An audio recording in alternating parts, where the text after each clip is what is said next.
sana. Itulah ilmu itu, semakin kita punya ilmu Bapak Ibu yang dirahmati Allah, semakin menumbuhkan rasa kasih sayang kita kepada sesama.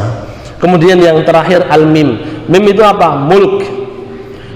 Mulk itu apa? Kerajaan. Jadi imam.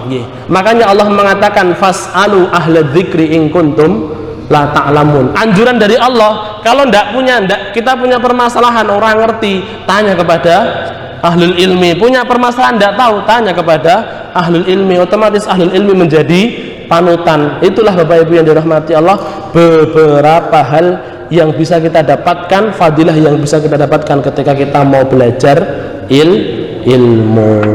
Baik. Kemudian, jadi kita lanjutkan sebentar.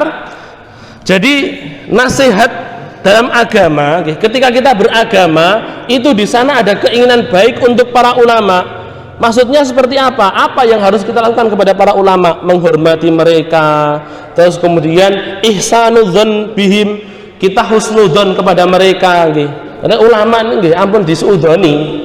Ulama ampun disuudoni. Tapi husnudzon mawon. Wong Bapak Ibu yang dirahmati Allah, kita yang orang biasa. Kita yang orang biasa merasa diri, oh iya, dengan rendah hati saja Bapak Ibu yang dirahmati Allah. Kalau misalkan ada kesalahan, mungkin namanya orang mesti punya kesalahan. Gitu apa nggih, Pak? Baru aja rame. Napa niku? Rame yang dulu waktu Palestina nggih. Ustadz Adi Hidayat dicela dengan dana Palestinnya. Ustadz Abdus Somad dicela dengan dana napa niku? Nanggala niku lho. Napa niku? Kapal selame. Ning ndi saiki? Terus kemudian Agim dicela rumah tangganya. Gini apa Pak? Ini kita kok kabeh para kiai kok dimatikan karakternya. Gini apa Pak? Ya. Nah Bapak Ibu yang dirahmati Allah, bagaimana kita sebagai umat menyikapi hal tersebut? Ya, kita tidak memungkiri bahwasanya kesalahan itu pasti dilakukan oleh setiap orang. Kiai kah, ustadz kah, ahlul ilmi kah, dia pasti melakukan kesalahan. Nah Bapak Ibu yang dirahmati Allah, tapi bukan berarti kemudian jangan sampai kita malah justru terbujuk dengan setan. Kan pernah saya sampaikan nggih Pak, setan itu kan nggih, setan itu kayak maling. Maling niku lek ndelok omah sing apik, kalau omah sing elek mesti milih sing apik. Setan juga seperti itu, melihat panjenengan sregep ngaji Pak, jangan dikira kemudian aku wis ngaji terus setan gak gelem nyedak maneh. Mboten Pak.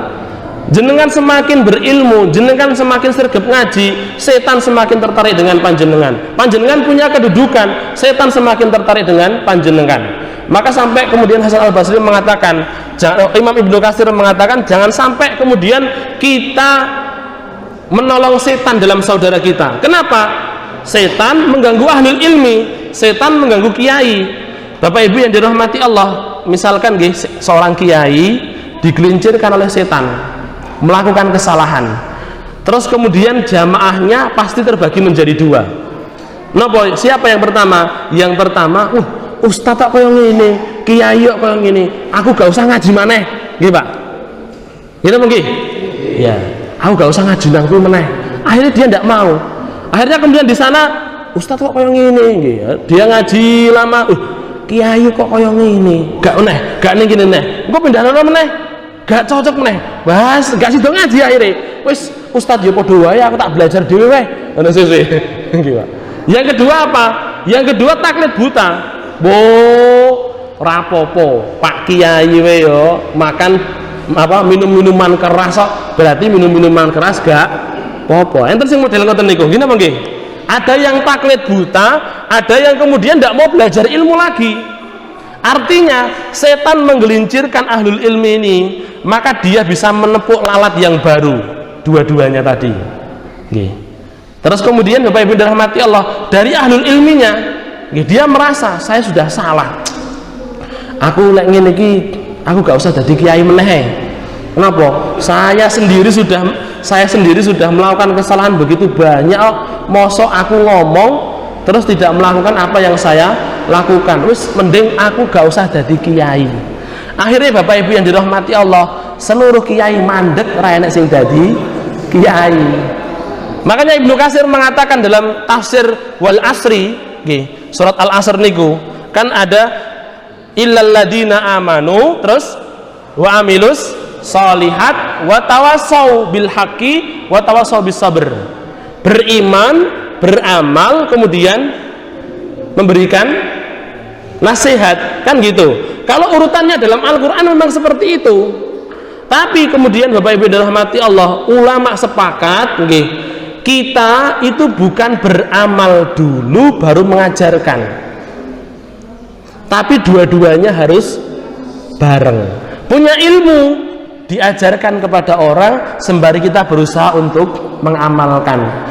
Lek misale ilmu terus kemudian belum diamalkan, misalkan Kanjeng Nabi punya ilmu, Nabi belum mengamalkan, terus karena beliau belum mengamalkan itu kemudian beliau tidak mengajarkan. Ilmu itu kata Imam Ibnu Katsir, ilmu tidak akan sampai kepada kita. Mosok contohnya ilmu tentang wanita, Nabi pria apa wanita? Pria. Lah, berarti kan Nabi pernah, Bapak Ibu dirahmati Allah, Nabi pernah mengamalkan ilmu tentang haid apa mboten? Pernah apa mboten? Enggak pernah kan Lah, itu loh Bapak Ibu yang dirahmati Allah. Jadi ilmu, Nabi punya ilmu tentang haid, Nabi punya ilmu tentang kewanitaan, tapi Nabi bukan seorang wanita, belum diamalkan sama Rasul, tapi Rasul punya kewajiban untuk menyampaikan. Itu loh. Jadi itu satu permasalahan Bapak Ibu yang dirahmati Allah. Ketika kita punya ilmu, maka kita sampaikan, Pak.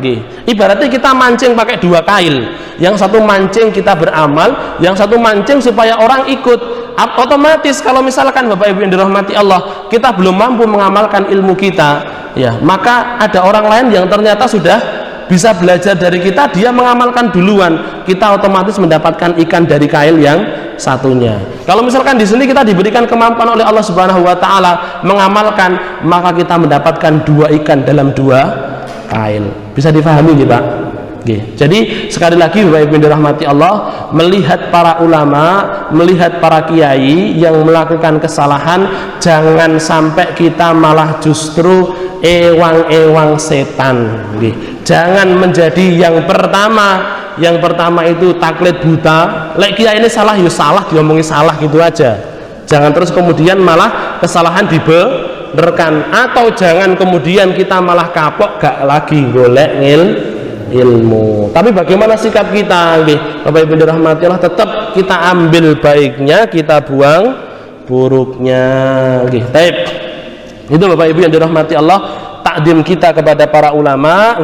Jadi sekali lagi Bapak Ibu dirahmati Allah, agama itu bukan hanya sholat, bukan hanya ibadah di masjid. Rasul mengatakan ad-dinun nasihah, untuk siapa saja, bukan hanya untuk Allah, tapi ada haknya Allah, ada haknya malaikat, ada haknya kitab Allah, ada haknya Rasul, ada haknya para pemimpin, para ulama, ada haknya orang-orang awam. Nanti kan wa ammatihim, dan orang-orang awam.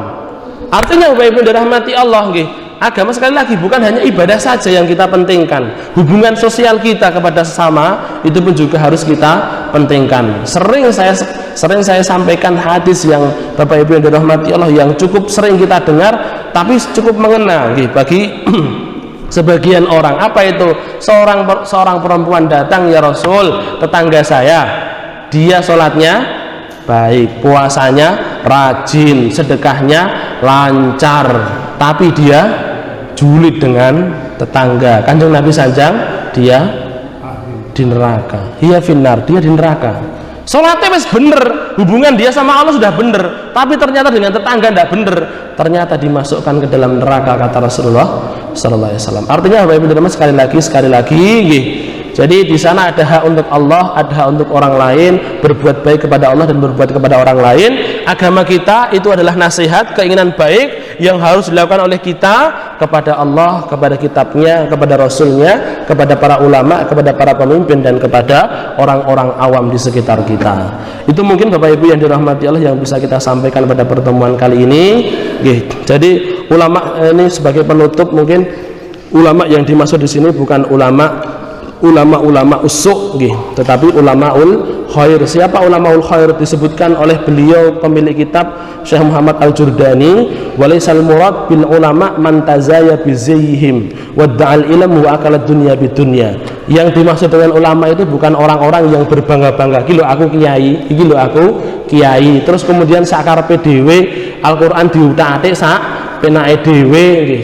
Dia merasa mungkin dirinya seorang habib, dia merasa mungkin dirinya sebagai seorang kiai, tapi kemudian sak penake dhewe otak-atik matuk sendiri, kemudian menukarkan dunia dengan ilmunya. Dia tidak mau, Bapak Ibu yang dirahmati Allah, untuk menguamkan kebenaran kecuali dengan upah dunia. Dan kalau misalkan upah dunia itu berkeinginan untuk merubah kebenaran, maka dia akan rubah kebenaran tersebut. Dia ulama, iya ulama Pak, orang ahlul ilmi, iya, orang dia punya ilmu, iya Pak, tapi dia bukan ulamaul khair, tapi ulama usu. Statement yang terakhir dari Sahal bin Abdullah, beliau mengatakan la yazalun nas bi khair ma'azzamus sultan wal ulama wa idza istahaffu bihadaini afsadallahu dunyahum wa akhrahum.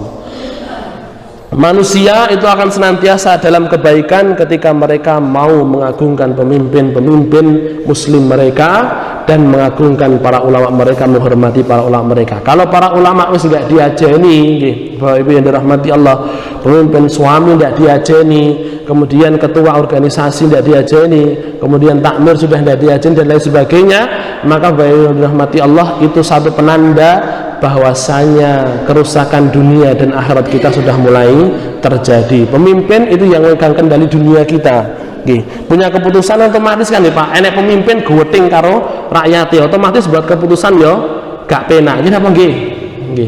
Begitu pula dengan ulama. Ulama kok terus kemudian ternyata dijotai, yo wis wegah mulang maneh, gak mulang maneh, akhirnya yo tidak tambah pintar kita. Jadi Bapak Ibu yang dirahmati Allah, itulah kunci kita. Dan Rasul sudah sampaikan tadi di hadis yang kita sampaikan dalam riwayat Adabul Mufrad, sesungguhnya dari cara kita mengagungkan Allah itu adalah dengan cara mengagungkan orang yang lebih tua, terus pemimpin yang adil. Ada catatannya, enggak semua pemimpin, tapi pemimpin yang adil. Kalau dalam syarahnya, apa itu pemimpin yang adil? Pemimpin yang adil dalam syarahnya itu disebutkan pemimpin yang menjalankan syariat Islam dalam pemerintahannya. Kemudian yang ketiga, para ulama. Ketika kita mengagungkan tiga orang ini, tiga golongan ini, berarti kita juga mengagungkan Allah Subhanahu wa ta'ala. Itu mungkin yang saya sampaikan. Ada yang dipertanyakan? Nggih, monggo.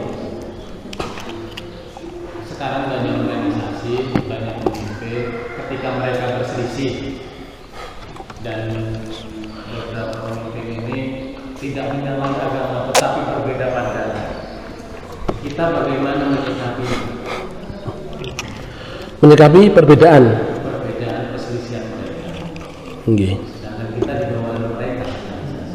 Kalau kita misalnya masuk organisasi nggih harus taat. Kalau masuk organisasi nggih harus taat. Misalkan nggih, Bapak ada yang masuk ke Muhammadiyah. Nah, misalkan nggih, saya sudah masuk ke Muhammadiyah, ya ada taat ke pemimpinnya nggih. Oke. Ternyata kebijakan teman-teman yang dari Hizbut Tahrir ataupun kebijakan teman-teman yang dari NU beda, ya Bapak Ibu dirahmati, ya jangan disamakan, di sini ya di sini. Ya panjenengan otomatis kan begini Pak, permasalahan apa? Contohnya saja nggih. Ada satu keluarga enek pemimpinnya, keluarga yang lain punya pemimpin. Suami satu dengan suami yang kedua berbeda pendapat, bisa jadi enggak? Wajar enggak? Jangan terus kemudian istri ngomong, Mas nggih, penak melok kae. Ya wis dadi bojo kono. Kan ngono, Pak. Ya. Perbedaan di antara pemimpin organisasi, Bapak Ibu dirahmati, Anda usah diambil pusing, ya sudah nggih. Panjenengan punya pemimpin, panjenengan ikut ke organisasi, otomatis kalau ikut organisasi nggih, itu kan berarti satu jamaah tersendiri, punya pemimpin di sana, maka ya taat dengan pemimpin di situ. Terus kemudian misalkan kalau saya tidak ikut organisasi, ya sudah, ambil pendapat para ulama, diambil salah satunya, dicari dalilnya, wes sudah cukup, kan gitu. Dia sudah cukup, enggak perlu kemudian kita lah, tapi kita ini kono penak nggih. Bapak Ibu yang dirahmati Allah Subhanahu wa taala, jenenge rumput tetangga itu kadang jauh lebih hijau, tapi rumput tetangga sintetis. Sintetis ya pangka hijau. Jadi perbedaan di antara para ulama itu wajar sekali. Intinya ketika kita mau mengambil sikap, bagaimana sikap kita? Hormati perbedaan, ambil satu pendapat yang panjenengan yakini, cari dalilnya, sudah cukup itu saja. Jadi tidak perlu ribet. Terus nanti yang benar dalil ini sama dalil ini yang mana? Bapak Ibu rahmati Allah, itu bukan fun kita, bukan apa niku? Fun itu apa? Bukan bidang kita. Perbedaan pendapat sudah sering saya sampaikan di sana, itu tidak hanya sesimpel hadis doif sama hadis sahih saja. Pernah kan saya sampaikan pendapatnya apa? Hadisnya podo tapi pendapatnya beda.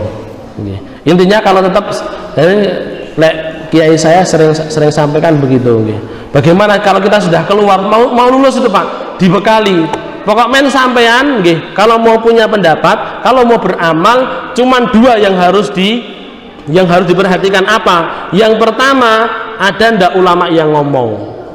Terus kemudian yang kedua, ada ndak dalilnya sing bener, dalil sing bener. Oh enek dalil bener ya, tapi ndak enek ulama sing ngomong, iku salah. Sudah sering saya sampaikan kan nggih. Dalilnya bener, tapi ulama ndak ada yang ngomong sama sekali, itu salah. Kok bisa? Saya pernah kasih contoh nggih, salat Jumat itu enggak wajib. Dalilnya bener enggak Pak? Dalilnya bener kan nggih? Ya, idza nudiya lis-sholati min yaumil jum'ah fas'au ila dzikrillah. Kalau misalkan kalian disuruh untuk salat Jumat, maka segera berzikir. Loh. Kan nggih? Dalilnya Al-Qur'an bener napa mboten Al-Qur'an? Bener, tapi pemahamanmu pemahaman yang salah. Gak enek ulama sing tahu ngomong kaya ngono kuwi model awakmu.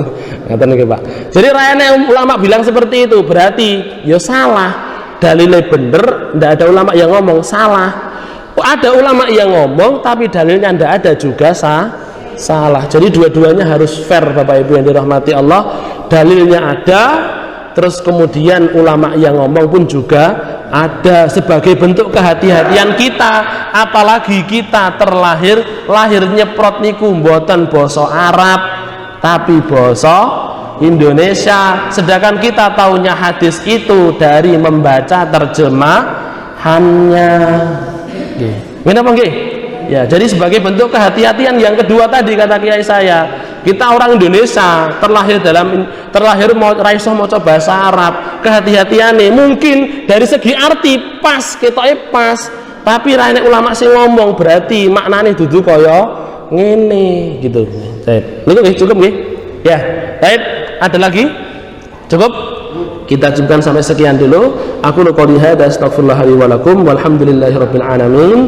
Rabbana taqabbal minna innaka antas samiul alim wa tub alaina innaka antat tawwabur rahim. Wa sallallahu wa sallim wa barik ala Muhammad wa ali Muhammad walhamdulillahirabbil alamin. Kita tutup dengan doa kifaratul majlis.